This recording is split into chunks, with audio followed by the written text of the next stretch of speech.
Alors bonjour à tous, aujourd'hui nous allons faire le récit du bienheureux Bernard de Scamaca, dominicain, au XVe siècle.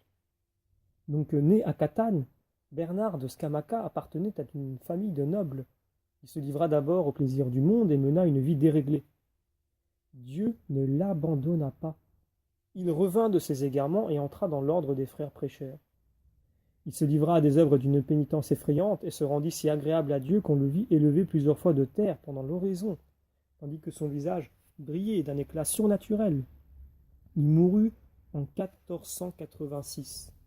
Son corps, exhumé quelques années après, fut trouvé frais et sans corruption, état dans lequel il se conserve encore aujourd'hui. Le 5 mars 1825, Léon XII approuva son culte. Alors ce très court récit sur ce bienheureux, donc un dominicain, est porteur de beaucoup d'espoir et d'espérance, puisque nous voyons que cet homme se livra d'abord au plaisir du monde et mena une vie déréglée. Alors, d'après les éléments que nous avons de ce texte, nous voyons que Dieu ne l'abandonna pas, mais surtout il n'y a pas une mention dans cet égarement, puisque le texte parle aussi d'égarement, d'une volonté d'aller à l'encontre de Dieu. Souvent les hommes pratiquent le péché, vivent donc une vie déréglée, une vie de débauche dans le péché, et ils n'en sont pas toujours conscients. Et malheureusement, souvent le premier réflexe que nous avons est de critiquer, de condamner, de juger notre prochain.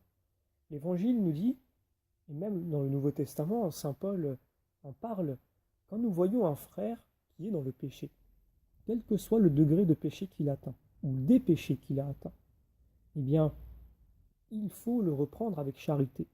Ce qui veut dire effectivement qu'il ne faut pas ni le condamner à mort, d'une certaine façon, ce qui veut dire le juger, le condamner, rendre une sentence éternelle, c'est ça que veut dire ne pas juger.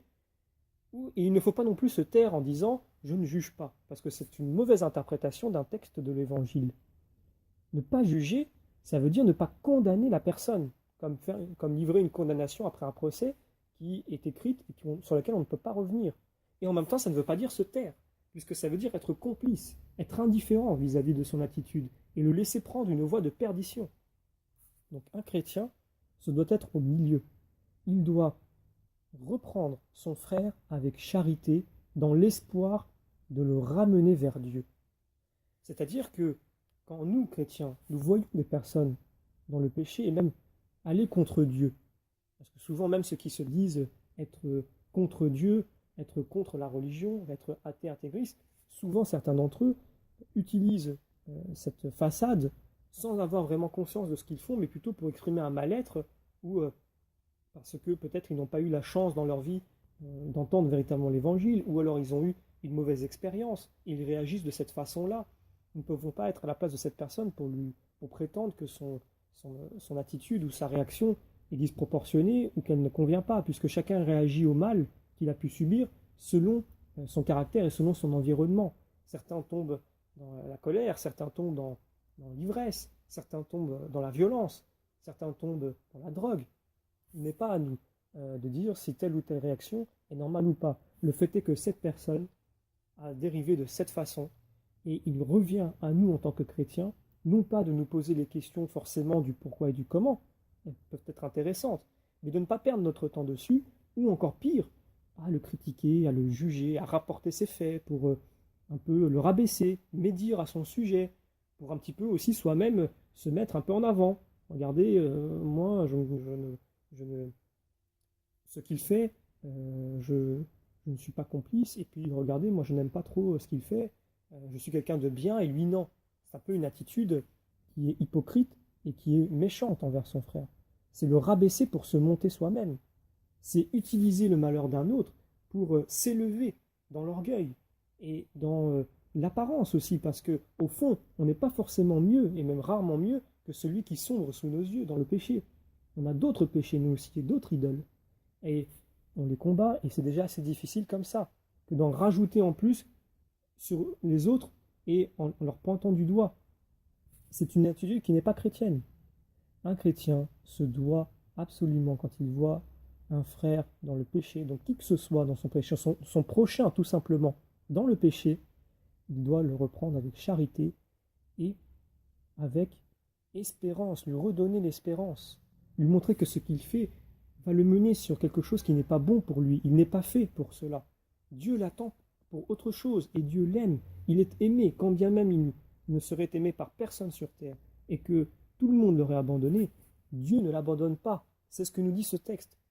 Dieu ne l'abandonne pas. Et il ne nous dit pas de quelle façon ce bienheureux Bernard de Scamaca est revenu de ses égarements.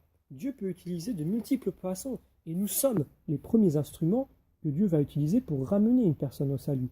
Donc sans notre travail, sans montrer la charité, sans parler de Dieu, sans redonner confiance aux autres, eh bien, s'il n'y a pas cette lumière qui vient de Dieu et que nous portons, les gens peuvent rester dans l'obscurité toute leur vie. Alors, au lieu d'avoir ce réflexe tout humain de juger, donc de condamner les autres, demandons l'intercession du bienheureux Bernard de Scamaca afin qu'il intercède pour nous auprès du Seigneur pour que nous ayons ce réflexe chrétien qui est de ne pas abandonner celui qui est dans le péché, d'aller vers lui, de le reprendre avec charité, de lui montrer ce qui ne va pas dans sa vie, de l'encourager sur ce qu'il est capable de faire, sur ce qu'il y a de bon en lui, et de lui rappeler que son Créateur l'aime et qu'il l'attend pour autre chose, de bien plus grand, qui est plus digne de lui. Il peut devenir un enfant de Dieu pleinement. Alors, pour cela, demandons donc l'intercession du bienheureux Bernard de Scamaca, afin que nous agissions en enfants de Dieu et non en enfants de Satan, qui est celui qui juge, celui qui accuse, celui qui rabaisse, celui qui s'oppose à notre salut, celui qui s'oppose à ce que nous devenions des enfants de Dieu. Bienheureux Bernard de Scamaca, priez pour nous.